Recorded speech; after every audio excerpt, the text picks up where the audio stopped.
বিপিএলে ঢাকা নামে কোনো ফ্র্যাঞ্চাইজি থাকলেই আমি আসলে নস্টালজিক হয়ে পড়ি। হোক সেটা ঢাকা গ্ল্যাডিয়েটর্স, হোক সেটা ঢাকা ডায়নামাইটস। আসলে খুব ছোটবেলা থেকে ঢাকা দলটার প্রতি একটা অদ্ভুত রকমের টান অনুভব করি। জন্ম ঢাকায়, ঢাকায় বেড়ে ওঠা, সব কিছুই ঢাকাতে। অনেক সময়ে নিজের হোম টাউন থেকেও ঢাকায় কিছু একটা ভালো হলে আমার বেশি ভালো লাগে। এটা হয়তো বলে না নারীর টান, মানে আমার জন্ম যেখানে সেখানের প্রতি আমার টান থাকবে, এটাই স্বাভাবিক। ঠিক একই কারণে হয়তো ঢাকা নামে কোনো দল থাকলে সেই দলটাকে সাপোর্ট করতে ইচ্ছে করে। যদিও বিপিএলটা প্রতিটা দলের প্লেয়ারদের খেলা উপভোগ করাই আমার কাছে মনে হয় ভালো।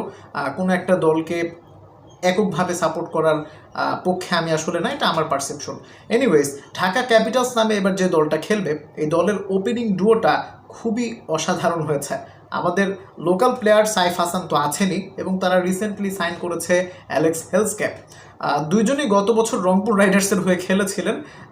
একদম ডুয়োটাকে ধরে নিয়ে আসা হয়েছে বলা চলে।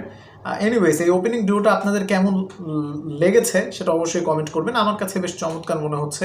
আমার মনে হচ্ছে অনেকগুলো ম্যাচ শুধুমাত্র এই দুইজন ব্যাটারি প্রতিপক্ষকে সম্পূর্ণভাবে ছিটকে দেওয়ার জন্য এই দুইজন ব্যাটারি যথেষ্ট, এবং পাশাপাশি সাইফ তো বলও করতে পারেন ভালো।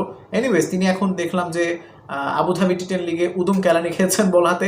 আগেই বলেছিলাম এটা একটা ফালতু লিগ, বোলারদের সাথে ফাজলামো করা হয়। তিনি একজন পার্ট টাইমার, 1 ওভারে 17 দিয়েছেন। এনিওয়েজ,